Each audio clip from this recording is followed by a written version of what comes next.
Bem-vindo ao Divã Uma Catarse Menos um Trauma na Sua Vida.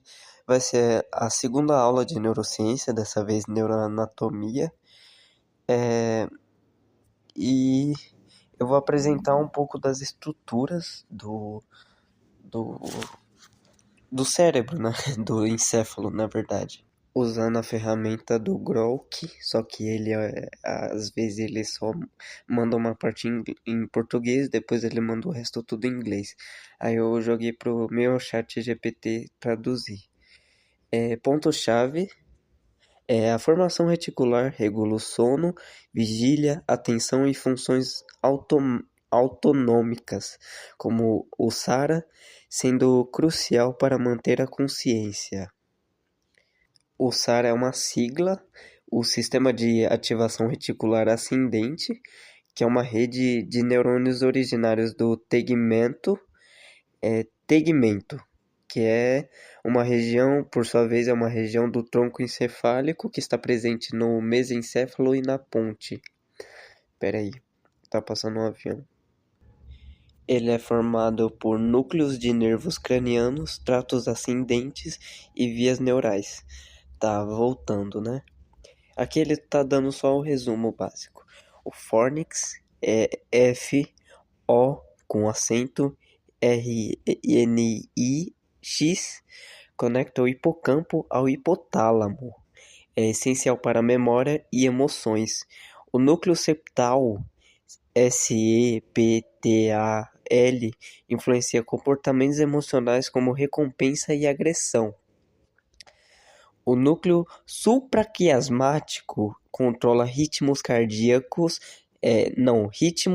circadianos, sincronizando o corpo com o ciclo dia e noite. Basicamente esse circadiano refere-se à hora de dormir, acordar e os batimentos cardíacos, né? O trato retino-hipotalâmico transmite sinais de luz para o núcleo supraquiasmático, regulando o relógio biológico. Ah, tá, entendi. O trato córtico-espinal permite movimentos voluntários, especialmente das mãos. A coluna vertebral protege a medula espinal, que transmite sinais entre o cérebro e o corpo, inclusive os reflexos. Basicamente, para diferenciar, tem a coluna e a medula espinal, né? A coluna vertebral é aquela parte que tem as vértebras, que é tipo assim. Tipo, a medula espinal, pelo que eu me lembro, ela é aquela linha específica e tem as vértebras que são tipo as colunas. Sabe aquele osso que você tem nas costas? Que tem uma parte para direita e outra para esquerda, tem um ponto. Aí tem essa meio que linha que é para direita e para esquerda, um pouquinho. A medula espinal é aquela parte que se liga com o cérebro. É como se ela fosse uma linha específica e a coluna vertebral fosse toda aquela parte, essa parte do osso das costas. Tem até uma anotação que eu fiz quando eu estava tentando entender isso há muitos meses atrás. Eu escrevi assim, ó, tá, deixa eu ver se eu entendi. Tem a cervical, que é a parte de trás do pescoço, tem a coluna vertebral atrás da medula espinal, através da medula espinal, tem a coluna vertebral através da medula espinhal. Não sei muito bem a diferença entre elas. Parece que a coluna vertebral é a parte física que protege e dá suporte ao corpo, e a medula espinhal garante que os sinais eferentes do cérebro sejam levados ao sistema nervoso periférico. Sistema nervoso periférico é todo aquele que não é sistema nervoso central, que está no cérebro, ou seja, as partes dos membros inferiores. E parece que a coluna vertebral tem uma interseção entre a medula espinhal, que se conecta com o tronco encefálico pela ponte, conectando-o com o diencéfalo, que por sua vez é conectado pelo mesencéfalo, e entre a ponte e a medula espinhal tem o bulbo, que foi uma pergunta. E o que o ChatGPT responde assim: cervical refere-se à região do pescoço que contém as vértebras cervicais. Essa parte da coluna vertebral é responsável por suportar a cabeça e permitir os movimentos do pescoço. Coluna vertebral é a estrutura óssea que protege a medula espinhal e fornece suporte ao corpo.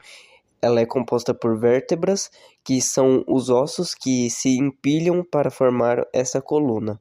A medula espinhal é uma extensão do sistema nervoso central que corre dentro da coluna vertebral. Ela é responsável por transmitir sinais entre o cérebro e o corpo, incluindo sinais motores e sensoriais. Tronco encefálico conecta a medula espinhal ao cérebro. Ele é dividido em várias partes, incluindo o bulbo raquidiano ou medula oblongada, a ponte ou ponte de Varolio e mesencéfalo. O tronco encefálico é crucial para funções vitais, como respiração e frequência cardíaca. Diencéfalo fica acima do tronco encefálico e é composto principalmente pelo tálamo e hipotálamo. Ele desempenha um papel importante na transmissão de informações sensoriais e na regulação de funções autonômicas. Tá. Em resumo, a coluna vertebral protege a medula espinhal, que é a via de comunicação entre o cérebro e o corpo. O tronco encefálico serve como uma ponte entre a medula espinhal e as partes superiores do cérebro. Cada uma dessas estruturas tem funções específicas e é essencial para o funcionamento do sistema nervoso. Tá, a coluna vertebral, ela protege a medula espinhal, que transmite sinais entre o cérebro e o corpo, incluindo os reflexos, aqueles movimentos reflexos, né? Estruturas cerebrais e suas funções. Formação reticular e SARA. A formação reticular é uma rede de neurônios no tronco encefálico que parece desempenhar papéis importantes em várias funções, como a regulação do sono e vigília, controle motor e atenção. O sistema ativador reticular ascendente, a SARA, uma parte específica, parece ser essencial para manter o estado de alerta, protegendo-se para o tálamo projetando-se para o tálamo e córtex cerebral. Lesões podem levar a estados de inconsciência, sugerindo a sua importância para a consciência. Lesões nesse canto específico levam ao coma, se eu não me engano. Fornix é uma estrutura de substância branca em forma de C. Peraí. Caralho! É esse fornix que conecta o hipocampo ao hipotálamo, especialmente aos núcleos mamilares. Tá, núcleos mamilares, deixa eu ver o que é isso. Os núcleos mamilares são dois núcleos redondos localizados no hipotálamo posterior do cérebro que fazem parte do sistema límbico. Eles são responsáveis por auxiliar na memória e cognição. Entendi. Cadê? Voltando. Esse fornix, ele parece ser crucial para a formação de memórias de longo prazo e emoções, sendo parte do sistema límbico. Lesões podem causar déficits de memória, indicando sua relevância. Núcleo septal, ou os núcleos septais localizados na área septal, parecem influenciar comportamentos emocionais, como resposta de recompensa e redução da agressão. Eles têm conexões com o hipocampo e o hipotálamo, sugerindo um papel na memória e homeostase, com estimulações podendo gerar sensações de prazer. Núcleo supraquiasmático, o NCQ, no hipotálamo, parece ser o principal relógio biológico, regulando ritmos circadianos, como o sono e a secreção hormonal. Ele recebe informações de luz via trato retino-hipotálamico, sincronizando o corpo com o ciclo dia e noite, com estudos mostrando sua capacidade de manter ritmos mesmo isolado. Trato retino-hipotálamico. Este trato parece transmitir sinais de luz da retina para o NCQ usando células ganglionárias com melanopsina, melanopsina, tá?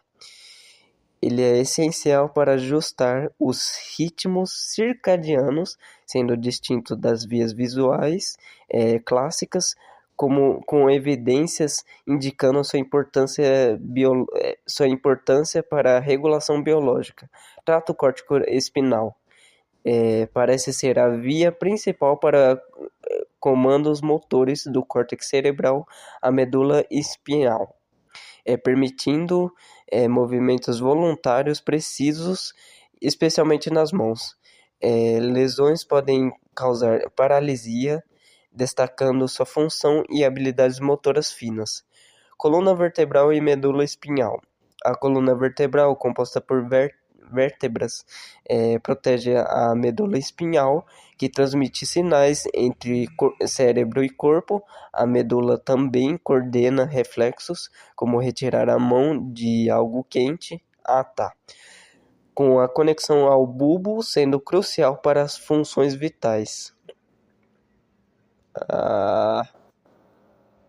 Caralho, que merda, acabei lendo o resumo. Exame detalhado das estruturas cerebrais. Tá. Deixa eu ver.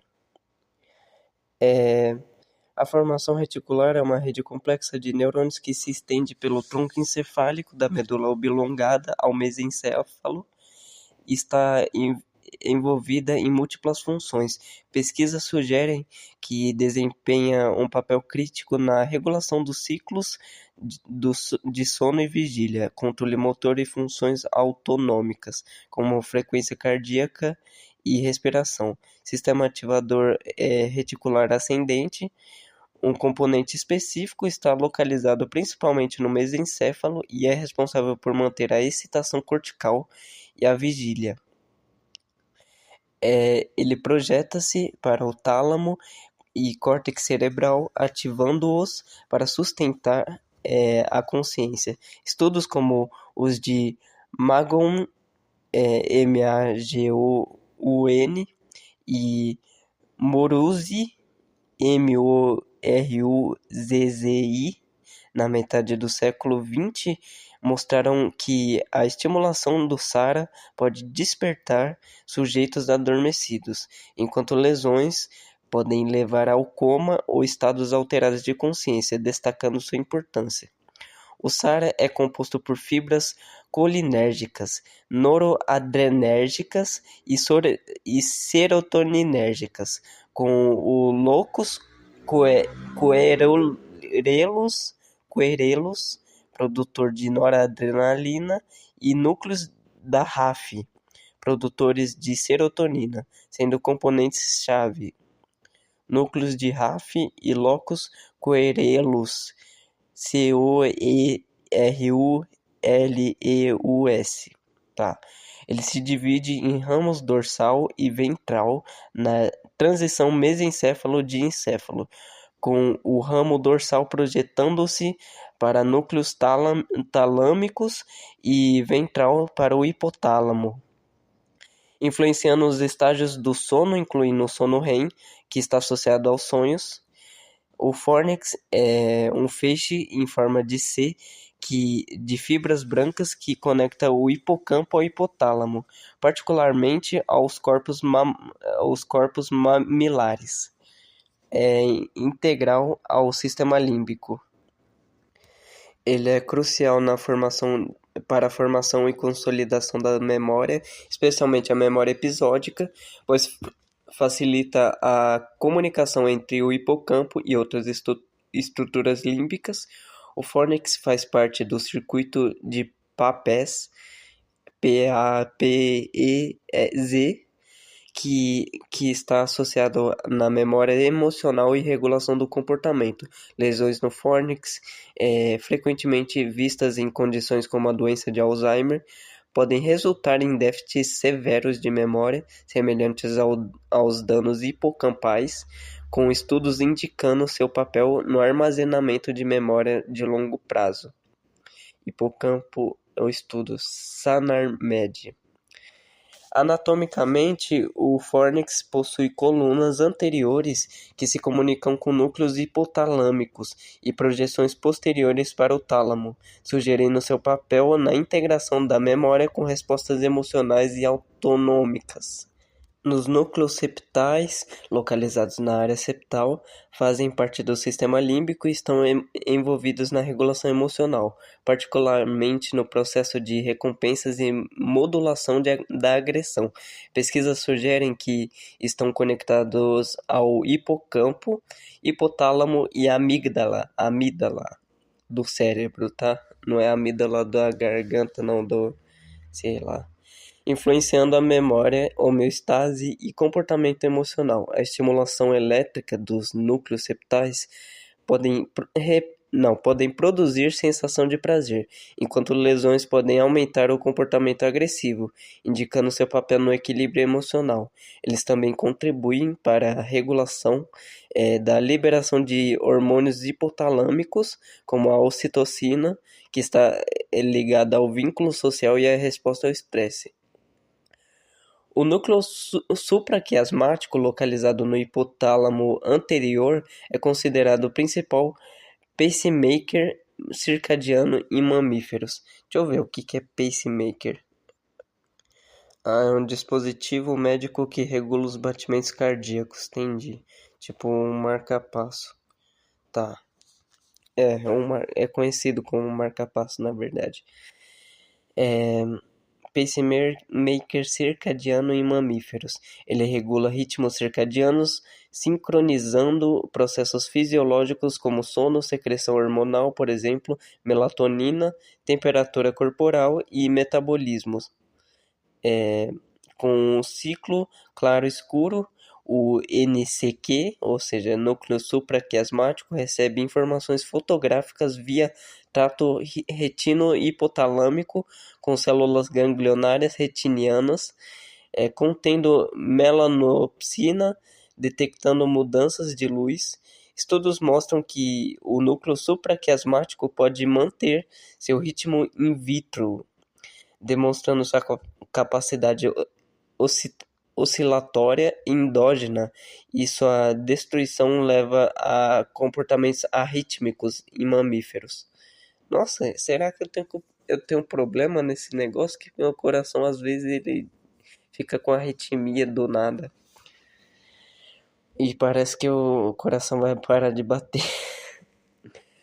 O NCQ projeta-se para a glândula pineal. Ah, entendi a relação. Tem a relação da melatonina e a glândula pineal também ajuda, né? Nessa questão de regulação do ciclo circadiano, de ver o sol e regular. Via o gânglio cervical. Ela projeta-se para a glândula pineal via o gânglio cervical superior, influenciando a secreção de melatonina, que é crítica para a regulação do sono. Tem aquelas teorias, né, que vem dos espiritualistas e o pessoal do Descartes, que fala que a melatonina é a, aquela ponte que liga a alma e o corpo, tipo, não explica exatamente como a alma imaterial liga com o corpo, que é imaterial. Ele só estendeu o problema, tipo, o panpsiquismo. Ele fala, tá, a consciência tá em tudo. Tá, não explica, ainda não explicou como que a consciência surgiu. O que eu ia falar? Esqueci completamente. Tá, tá, tem um pessoal que fala que libera DMT, né, dimetiltriptamina, que libera durante o nascimento e durante a morte. É uma teoria científica que fala que tem a liberação endógena. Tem um pessoal que fala que libera durante o sono e por isso que você tem essas alucinações, semelhante ao uso de ayahuasca, sabe? O pessoal assim fala isso, mas não necessariamente tem comprovações científicas em cima dessas afirmações. Algumas têm, mas não todas. Tipo, tem a liberação endógena de dimetiltriptamina, mas não se vê muito, né? O pessoal não detecta muito.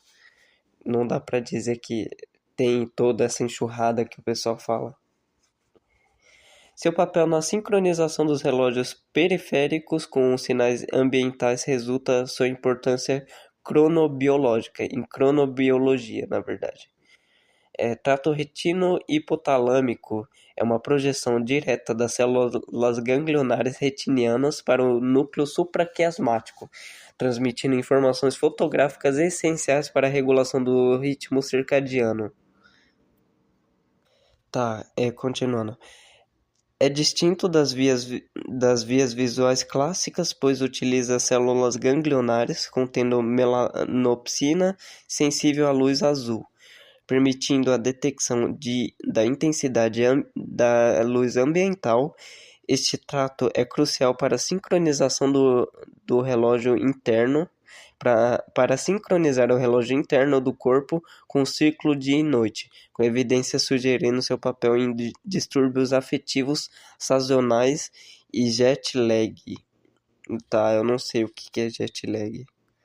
Ah, tá. Aqui tá dizendo que são alterações do ritmo biológico de 24 horas consecutivas que ocorrem após a mudança do fuso horário em longas viagens de avião, caracterizada por problemas físicos e psíquicos, especialmente no ciclo de sono devido a distúrbios dos níveis hormonais de hidrocortisona.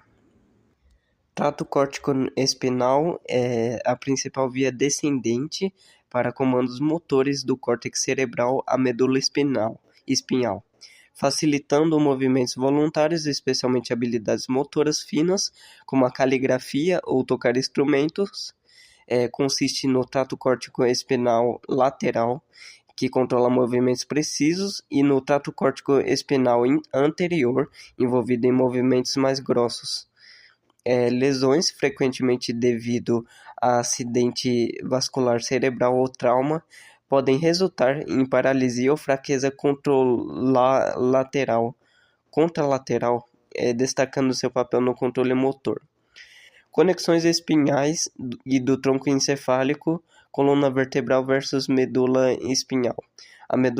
A coluna vertebral, composta por vértebras, protege a medula espinhal e fornece suporte estrutural, dividida em regiões cervical, 7 vértebras, torácica, 12, lombar, 5, sacral, 5 fundidas e coccigênea, COCCI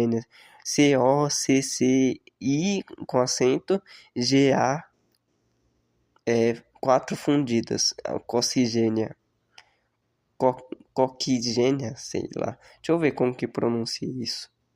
Coccigênia, não tem nenhum lugar que tenha a pronúncia disso. Tá, nessa parte tem 4 fundidas. A medula espinhal é um tecido nervoso dentro do canal vertebral, transmite sinais sensoriais aferentes e motores eferentes entre o cérebro e o corpo. Ela também coordena reflexos espinhais, como o reflexo de retirada, sem envolvimento do cérebro, o que é crítico para respostas rápidas. Caralho! Que loucura, tipo assim, por o movimento tá quando você sem querer coloca a mão em algum lugar quente é muito mais rápido do que qualquer outro movimento. Isso é muito louco, né? E parece que isso não envolve o cérebro, sem o envolvimento do cérebro, o que é crítico para respostas rápidas. Então o cérebro, às vezes, ele atrapalha em algumas coisas específicas. Conexão com o tronco encefálico. A medula espinhal conecta-se diretamente à medula oblongada, o bulbo, que está lá no cérebro, lá perto, na verdade. A parte mais baixa do tronco encefálico, que inclui o mesencéfalo, a ponte e medula. O tronco encefálico regula funções vitais como respiração, frequência cardíaca e reflexos. A medula é o ponto de transição entre o tronco encefálico e a medula espinhal. Com a medula espinhal, não se conecta diretamente à ponte, um equívoco comum. O mesencéfalo controla movimentos oculares e reflexos auditivos, enquanto a ponte está envolvida na regulação do sono e respiratória. O diencéfalo acima do tronco encefálico inclui o tálamo e o hipotálamo. O tálamo atua como estação de retransmissão para sinais sensoriais e motores, exceto olfação, deve ser o olfato, né, olfativo, direcionando-os para o córtex cerebral. Ele funciona como retransmissão para o córtex occipital, onde fica o córtex visual. Tipo assim, quando a retina recebe os estímulos luminosos e faz a transdução, converter aqueles impulsos luminosos em impulsos elétricos, primeiro é mandado para o tálamo e depois o tálamo manda para o córtex visual. O córtex visual ele gera previsões do que vai acontecer no mundo externo e o córtex e o tálamo ele corrige essas previsões. Tá. Direcionando-os para o córtex cerebral. Tá. O hipotálamo regula funções autonômicas, por exemplo, a temperatura e fome. O pessoal fala que ele é o termostato, né? Termostatos. E funções endócrinas via glândula pituitária, conectando-se ao mesencéfalo, mas não diretamente à ponte. Essa glândula pituitária parece que ela secreta hormônios que aumentam a quantidade de suor, prisão de ventre e crescimento excessivo, que podem indicar doenças como hiper ou hipotireoidismo e gigantismo. Entendi. Ela produz hormônios do tamanho de uma ervilha. Glândula endócrina.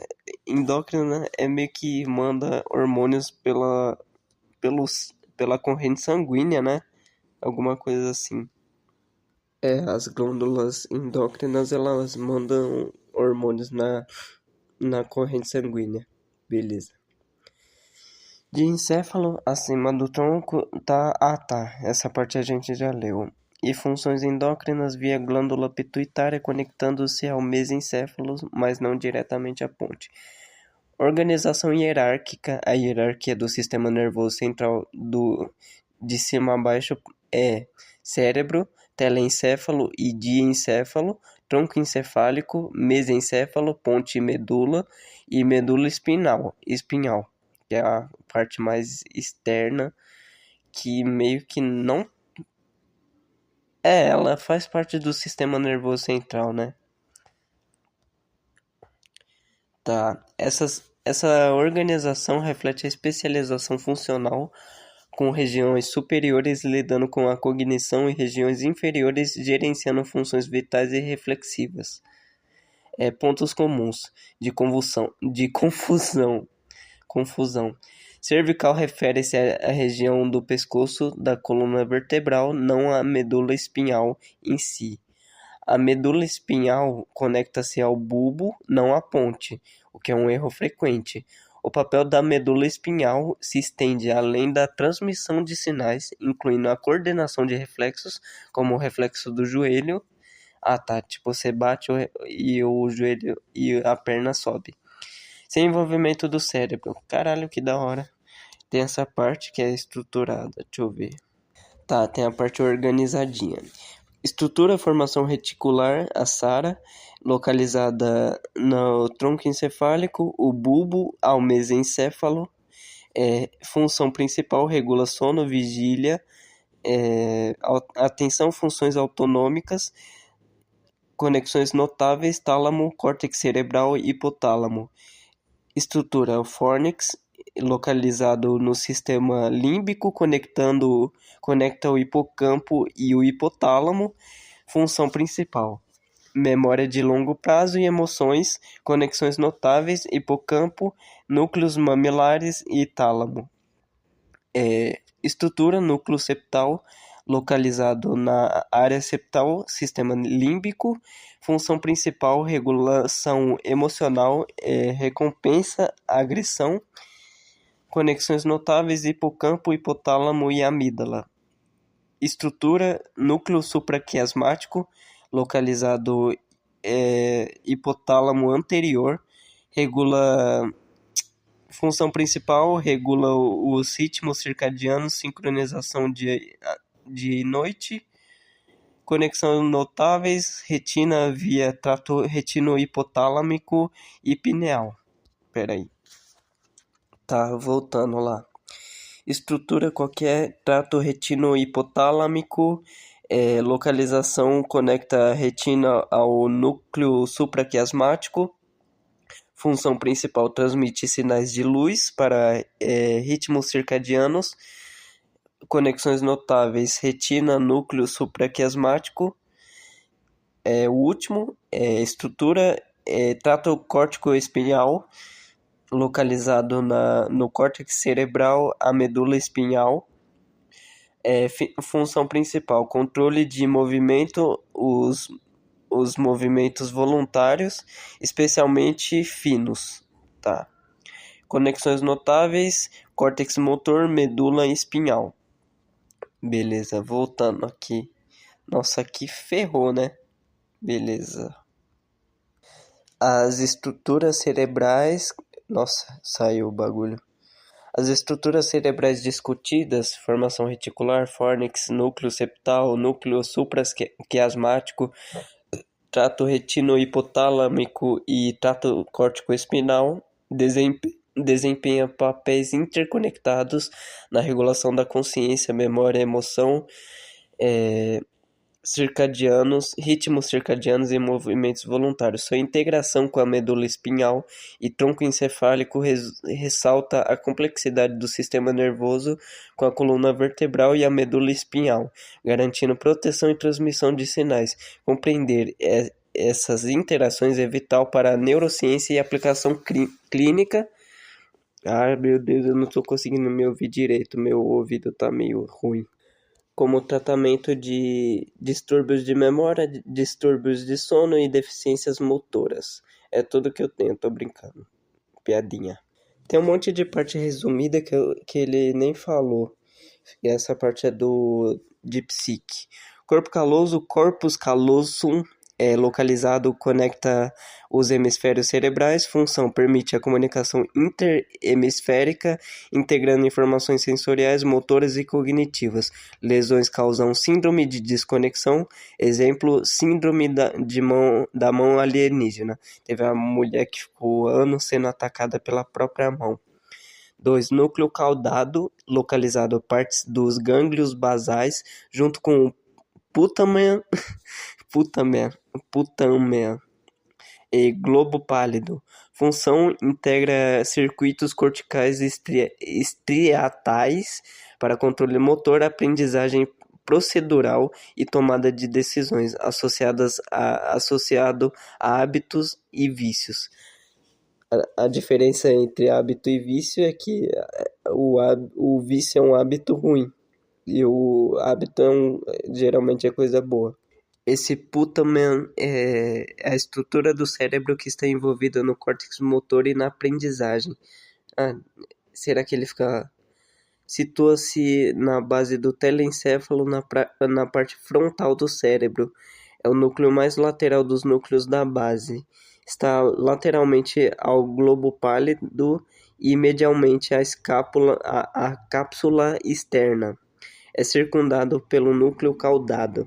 Esse globo pálido é uma estrutura cerebral que conecta que faz parte dos gânglios da base e está envolvida na coordenação motora. É uma das partes mais antigas do encéfalo e tem um papel importante na aprendizagem e processamento de emoções. Caraca, muitas partes do cérebro estão ligadas a emoções, à aprendizagem e ao motor, né? Núcleo accumbens, inclusive tem uma parte que é o trato, qual que é o nome? Mesocórtico límbico. Deixa eu ver aqui no Google. Mesocórtico límbico. Vamos ver. Via mesolímbica. E a via mesocortical são vias neurais do cérebro que estão relacionadas ao sistema límbico. Peraí. Elas estão envolvidas na cognição, motivação, recompensa, reforço e estabilidade emocional.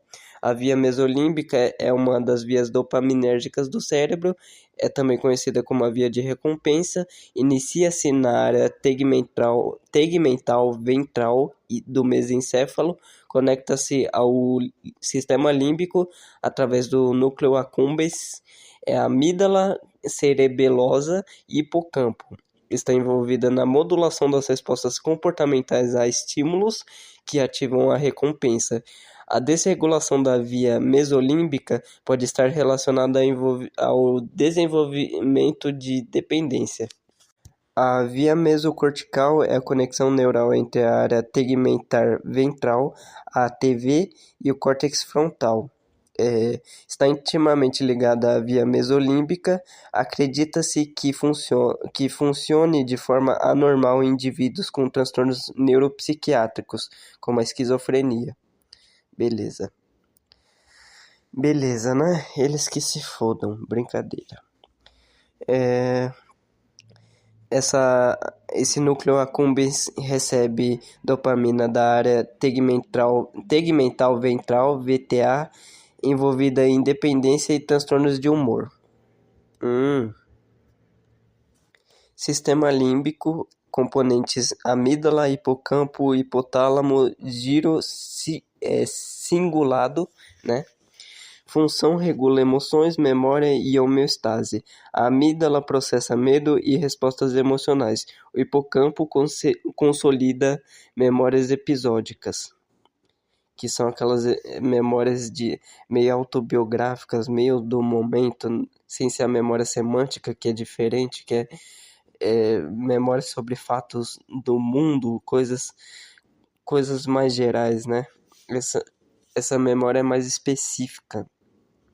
Lobo frontal. Funções: córtex pré-frontal, CPF, planejamento, controle inibitório, tomada de decisões.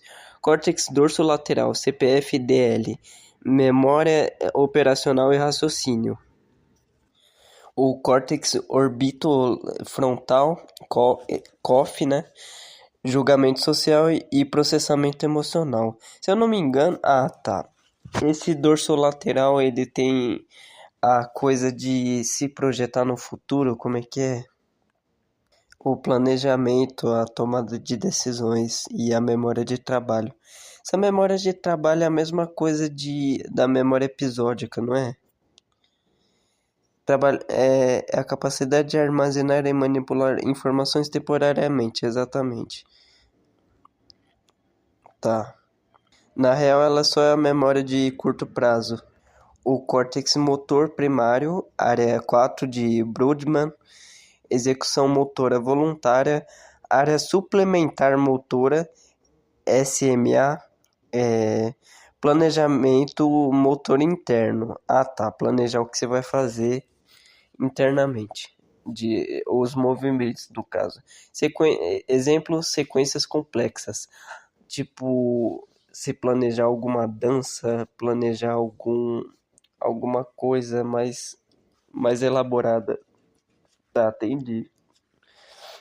Lobo temporal, função processamento auditivo, giro de Ischel, Ischel, HISCHL,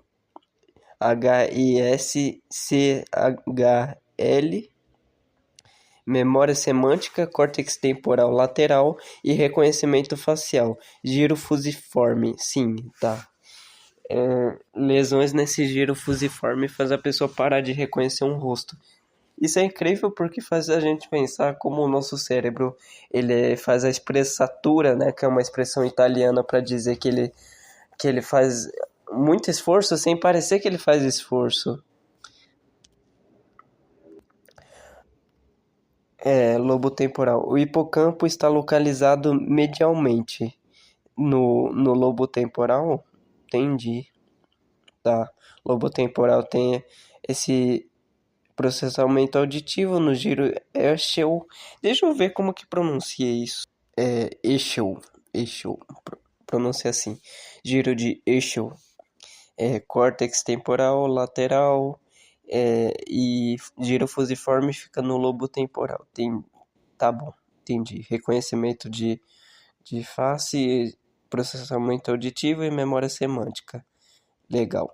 Lobo occipital, córtex visual primário, V1, processa características visuais básicas, orientação e movimento. Áreas extraestriatais, V2 e V5, integram cor, profundidade e reconhecimento de objetos. Lobo parietal, função: integração sensório-motora, córtex parietal posterior, atenção espacial, lobo parietal superior e cálculo matemático. Caralho, é aqui que ficou o cálculo matemático no lobo parietal. Giro angular. É o giro angular. Nossa, incrível. Deus botou, tipo assim, ele colocou um lugar específico no cérebro pra gente descobrir como que a lógica do universo conecta com a gente. A área tegmental ventral, VTA, localizada no mesencéfalo. Deixa eu beber água. A função, fonte de neurônios dopaminérgicos para o circuito de recompensa via mesolímbica, envolvido em motivação e prazer. Cerebelo, função, coordenação motora fina, equilíbrio e aprendizagem motora. Tipo, você aprender alguma dança, algo assim. Recentemente associado à função cognitiva, a funções cognitivas, exemplo, a linguagem. Oxi, a linguagem não fica na área de Brock e Wernicke, tanto a compreensão como a fala, a produção da fala. Bulbo, medula oblongata, função controle autonômico, respiração, frequência cardíaca, passagem de tratos córtico-espinais. O bulbo é aquela parte que fica perto do tronco encefálico, né? O bulbo é uma parte do tronco encefálico. Componentes do tronco encefálico, mesencéfalo, ponte e bulbo. Função regulação de ciclos sono-vigília, formação reticular, reflexos auditivos, visuais, colículos e conexão cérebro-espinhal. Divisões embrionárias, telencéfalo, estrutura neocórtex, hipocampo, gânglios basais, função processamento cognitivo superior e memória, de encéfalo, componentes tálamo, estação retransmissora e informação sensorial motora, exceto olfato, hipotálamo, regula homeostase, temperatura, fome e secreção hormonal, via hipófise, que é aquela glândula pituitária, né? Inclusive tem aquele negócio hipotálamo hipófise adrenal, HPA, que é um sistema que regula a resposta do corpo ao estresse. Beleza? Cadê? Mesencéfalo, estruturas teto, colículos superiores e inferiores e tegmento, VTA, substância negra. Função processamento visual, auditivo e modulação dopaminérgica. O córtex especializado, córtex insular anterior, tem a função da interocepção, que é a percepção de estados internos, a empatia, processamento de nojo, integra emoção e cognição. Peraí. Inclusive, deixa eu ver. Tem a substância cinzenta, ou é chamada de negra também, eu acho. Mas tem a substância branca e a cinzenta. A cinzenta é composta principalmente por corpos celulares de neurônios, dendritos e sinapses, é onde ocorre a maioria das atividades neurais, como o processamento e integração de informações. É encontrada na superfície do cérebro, formando o córtex cerebral e também algumas estruturas internas, como os núcleos basais. Substância branca composta por fibras nervosas mielinizadas, que são responsáveis pela transmissão de impulsos elétricos entre diferentes áreas do cérebro e entre o cérebro e a medula espinhal. Ah, tá, essa parte é importante, então. As duas, na verdade, são importantes. A mielina, que dá coloração branca, é, é uma camada que envolve as fibras nervosas, ajudando a manter a velocidade de condução dos impulsos nervosos. Interessante. Tá. Faltou o giro cingulado anterior, ACC, é, função monitoramento de conflito cognitivo, regulação emocional e dor afetiva, conectando a rede de saliência. Tá. Essa rede de saliência é um conjunto de regiões cerebrais que monitoram o ambiente e regulam a atividade de outras redes cerebrais. Ela é responsável por detectar e filtrar estímulos e também por alternar entre redes de controle do cérebro. Caralho, é interessante isso, meu. Isso é foda, porque é o cérebro estudando o cérebro. Redes neurais, rede de modo padrão, DMN, componentes córtex pré-frontal medial, giro cingulado posterior, lobo parietal inferior. Função ativa durante repouso, devaneio, autorreflexão, disfunção ligada à depressão e Alzheimer. Ô louco, bicho. Parece que a depressão leva a Alzheimer, né? Então eu vou ter Alzheimer. Rede executiva, CN, componentes CPF dorsolateral, córtex pré-frontal dorsolateral, córtex parietal. Eu falei CPF, é o córtex. Não, o córtex pré-frontal e o dorsolateral. É a mesma coisa. Eu não falei duas coisas diferentes, não. Agora, é esse e o córtex parietal posterior. Função foco atencional, resolução de problemas e controles cognitivos, suprimida pela DMN. A rede de modo executivo é suprimida pela rede de modo padrão. Ô louco. Rede de saliência, CN, componentes córtex insular anterior, ACC. O quê? Peraí. Ah, tá. É o córtex cingulado anterior, entendi. Beleza. Função detecta estímulos relevantes e alterna entre DMN e CEN, que é a rede de modo padrão e executiva. Crítica em transtornos psiquiátricos, exemplo, esquizofrenia. Tem os conceitos integrativos de hoje que não é mais usado. Eu acho que foi MacLean que criou a questão do cérebro trino. Neocórtex, estrutura 6 camadas, isocórtex, 90% do córtex humano, função processamento sensorial, planejamento, linguagem evolutivamente recente, cérebro trino, MacLean.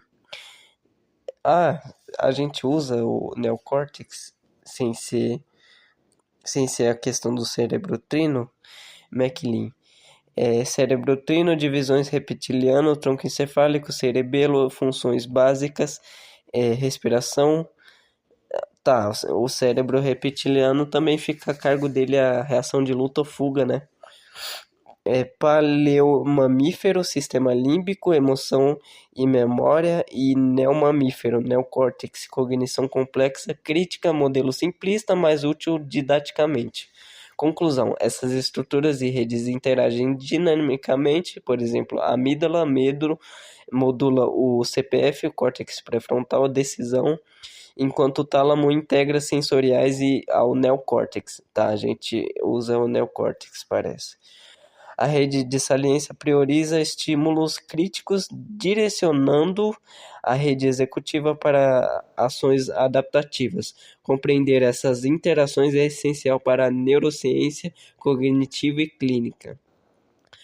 Coluna vertebral versus medula espinal. Tá, essa parte a gente não vai precisar ler, que a gente já falou exaustivamente. Conexão com encéfalo, tá. Mesencéfalo, cérebro médio, controle movimentos oculares auditivos, ponte relacionada à respiração, sono e comunicação entre regiões do cérebro, bulbo, regula funções vitais, respiração, batimentos cardíacos. Pontos cruciais: a medula espinal conecta-se diretamente ao bulbo, não à ponte. O bulbo é a transição entre o tronco encefálico e a medula espinhal. Tem outra parte que não falou, mas espera aí. Diencéfalo fica acima do tronco encefálico e inclui estruturas como o tálamo, estação retransmissora de sinais sensoriais, hipotálamo, tá? A gente já falou exaustivamente sobre. Diencéfalo se conecta ao mesencéfalo, não diretamente à ponte. Resumo da hierarquia, de cima para baixo. Cérebro, diencéfalo, onde fica o tálamo e hipotálamo. Tronco encefálico, mesencéfalo, depois a ponte e depois o bulbo. Medula espinhal, dentro da coluna vertebral. Tá, beleza. Tem o prosencéfalo, forembrem. Esta parte anterior do cérebro embrionário, que mais tarde se desenvolve no cérebro anterior adulto. O prosencéfalo se divide em dois componentes principais: o telencéfalo, desenvolvendo-se no córtex cerebral, que é responsável por funções cognitivas superiores, como pensamento, memória e linguagem. Diencéfalo inclui estrutura como o tálamo e o hipotálamo, que são importantes para a regulação das funções corporais e integração de informações sensoriais.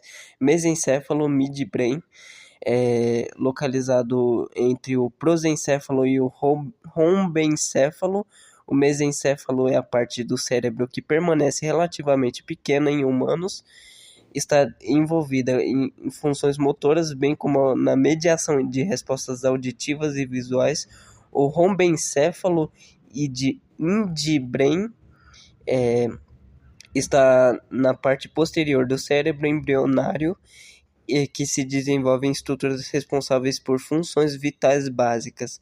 O rombencéfalo se divide em metencéfalo, inclui o cerebelo, que coordena o movimento e equilíbrio, e a ponte, que ajuda na transmissão de sinais elétricos entre diferentes partes do cérebro. Mielencéfalo desenvolve-se na medula oblonga, que controla funções autônomas essenciais como respiração e circulação. Tem a fase inicial, né, do desenvolvimento, fertilização e formação do zigoto. O desenvolvimento do sistema nervoso começa logo após a fertilização do óvulo pelo espermatozoide, resultando na formação do zigoto. Aí tem a gastrulação. Após várias divisões celulares, o embrião forma uma estrutura chamada blastocisto, que por meio de um processo chamado gastrulação se organiza em 3 camadas germinativas: ectoderme, mesoderme e endoderma. Ectoderma, mesoderma e endoderma.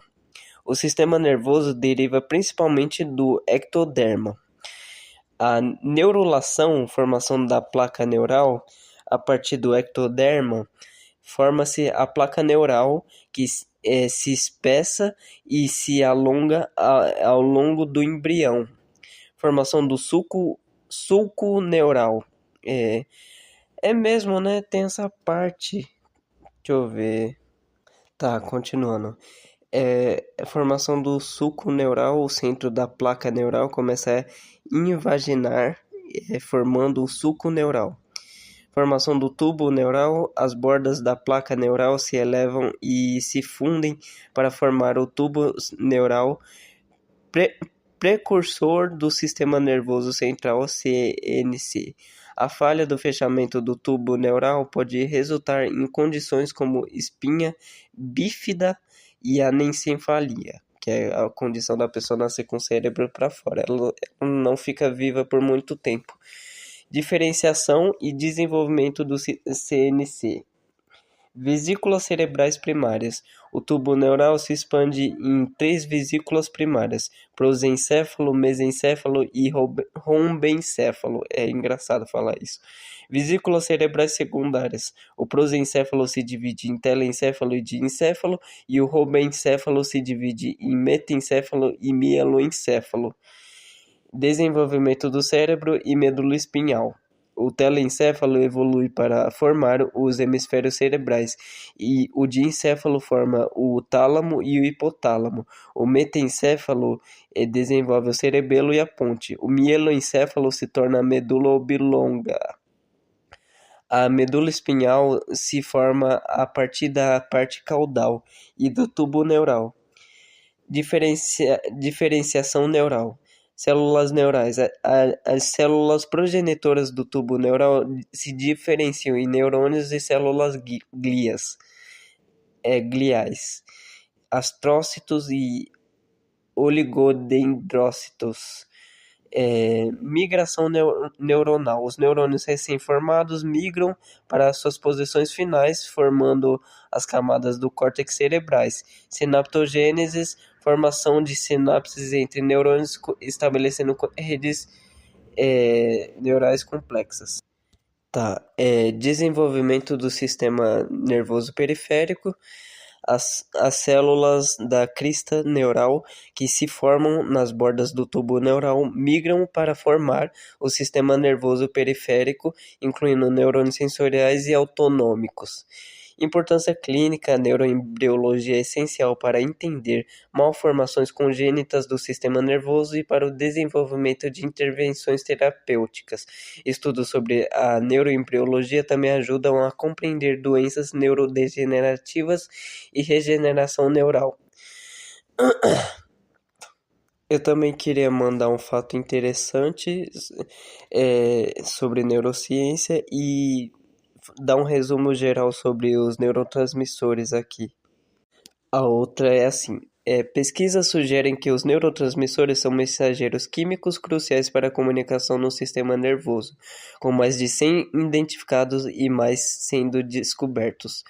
É provável que neurotransmissores comuns como acetilcolina, glutamato e dopamina regulem o movimento muscular, aprendizado e recompensa, enquanto outros como serotonina e GABA, que é o gama-abutírico, aminoabutírico, assim, deixa eu ver, o ácido gama-aminobutírico, que é o GABA, afetam o humor e relaxamento. As evidências indicam que neuropeptídeos como endorfinas e gases como óxido nítrico desempenham papéis no alívio da dor e fluxo sanguíneo. É um analgésico natural, né, do exercício. Peraí, deixa eu ver se eu resolvo um problema aqui no meu ouvido. Tem que ficar desentupindo que eu tô doente. Com pesquisas em andamento explorando aqueles menos conhecidos como anandamina e orexinas. Há alguma controvérsia em torno da classificação exata e funções. Ah, meu Deus, eu vou espirrar. Especialmente para descobertas mais recentes, mas elas são vitais para a saúde cerebral e tratamento. Antes eu queria falar outra coisa. Tem uns termos aqui para ser desvendados. Interessantes, né? Esclerotomas, isotomas e dermatomas e notocorda. A esclerotomas refere-se às áreas do tecido ósseo que são inervadas por um único nervo espinhal. Elas são importantes na anatomia para entender como as lesões ou doenças podem afetar diferentes partes do esqueleto. Isotomos, embora o termo não seja tão comum, pode estar relacionado a conceitos simetria e segmentação em embriologia. Deixa eu ver. Realmente, de onde que eu tirei isso? Dermatomos são áreas da pele que são inervadas por um único nervo espinhal. Cada dermatomo corresponde a um nível específico da medula espinhal. E isso é útil na avaliação de lesões nervosas. Se eu não me engano, tem alguma coisa a ver, esse esclerotomo e dermatomo tem alguma coisa a ver com aferente e inferente. Deixa eu ver. Tá, eles têm sim. Notocorda é uma estrutura embrionária que serve como eixo de suporte em muitos organismos durante o desenvolvimento. Nos vertebrados, a notocorda é o precursor da coluna vertebral. O esclerotomas. É o avião de novo. Como mencionado anteriormente, são áreas do tecidos ósseos inervadas por um único nervo. Estão relacionadas à função eferente do sistema nervoso.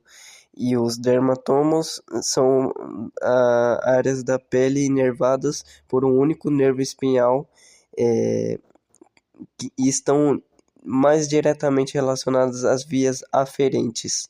Tá? Os nervos aferentes transmitem informações sensoriais da pele, como dor, temperatura, para o sistema nervoso central. Tem que voltar lá, agora vai demorar. Eu vou falar de maneira resumida. Acetilcolina os neurotransmissores agora, tá? Acetilcolina ajuda na ativação muscular e na atenção, sendo crucial para a memória. Deficiências estão ligadas ao Alzheimer. Glutamato, o principal excitador, é envolvido em aprendizado e memória, mas seu excesso pode causar danos, como derrames. Caralho, já pensou se a pessoa aprende demais, ela colapsa o próprio cérebro? GABA reduz a atividade cerebral, promovendo relaxamento e reduzindo a ansiedade. Usado em tratamentos para convulsões. Tá. Dopamina, recompensa relacionada à recompensa, motivação e movimento. Ajuda. Com desregulações em Parkinson e esquizofrenia. Serotonina regula o humor. É engraçado, né? Tipo assim, a desregulação em algum caso causa esquizofrenia e em outro específico causa Parkinson. Não é engraçado não, eu só falei porque é um fato, sei lá, maluco. Serotonina regula o humor, apetite e sono, com baixos níveis associados à depressão. Norepinefrina e epinefrina, parte da resposta ao estresse, ou noradrenalina e adrenalina, afetando a tensão e frequência cardíaca. Histamina, regula vigília e respostas alérgicas, usada em estudos de sono, tipo antihistamínico da sonolência, né? Glicina e aspartato atuam na medula espinhal, controlando movimentos e sensações, com glicina inibindo e aspartato excitando. Tá, vamos ver outras partes legais aqui. Glutamato é derivado da glutamitina via glutaminase, principalmente em neurônios glutamatérgicos. Função principal: neurotransmissor excitatório, envolvido em plasticidade sináptica, aprendizado e memória. Atua em receptores inotrópicos, NMDA, AMPA e kainato, e receptores metabotrópicos, facilitando a potenciação de longa duração, mecanismo celular da memória. Tá? Degradação captada por astrócitos e convertido de volta em glutamina, prevenindo excitatoxicidade. Tá bom, tá bom. Tem outra parte legal? Tá explicando demais. Tem umas específicas aqui que eu não falei, eu acho que não me aprofundei. A endorfina, né? Enquepalinas, que é tipo ENQEPA, não, PHALINAS.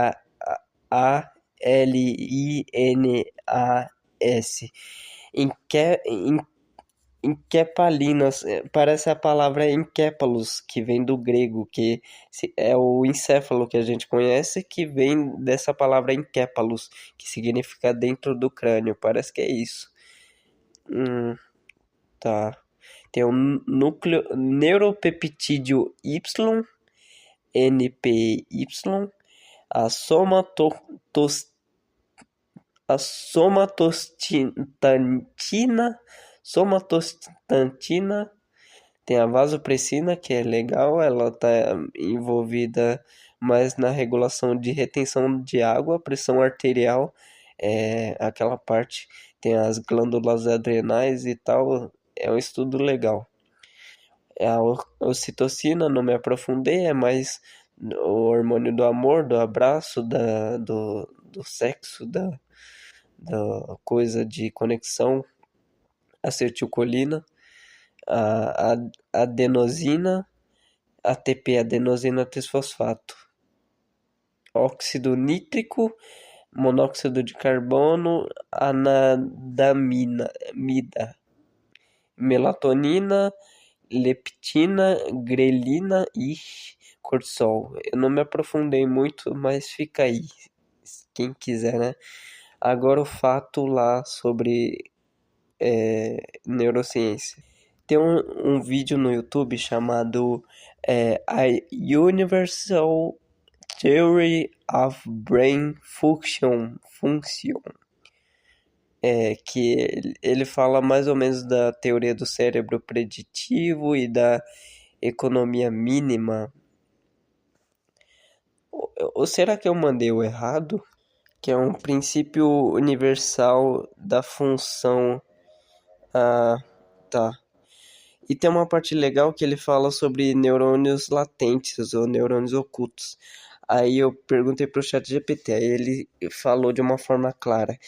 Estrutura e função dos neurônios de camada oculta no cérebro biológico. Camadas de processamento sensorial. Quando recebemos estímulos sensoriais como luz ou som, esses sinais são inicialmente processados por neurônios sensoriais específicos que transmitem informações para o cérebro.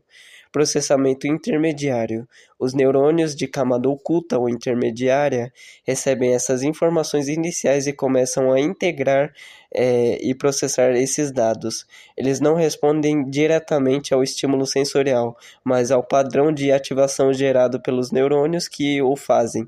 Por exemplo, em vez de apenas detectar luz, esses neurônios podem começar a reconhecer bordas, formas ou movimentos, construindo representações mais complexas a partir dessas informações simples. Esses neurônios latentes não são academicamente vistos ou comentados exatamente, tá? Tá. Abstração e interpretação. À medida que a informação avança através de várias camadas de neurônio, ela se torna progressivamente mais abstrata. Isso significa que, em vez de apenas processar estímulos crus, o cérebro começa a interpretar o significado desses estímulos. É engraçado que, se você tiver em privação sensorial, o seu cérebro ainda vai projetar coisas no mundo, né? Por exemplo, ao ver um objeto, as camadas iniciais podem detectar as bordas e cores, enquanto as camadas ocultas mais profundas ajudam a reconhecer o objeto como uma cadeira ou um rosto humano. Em redes neurais artificiais, tá. Não, isso aqui não me importa.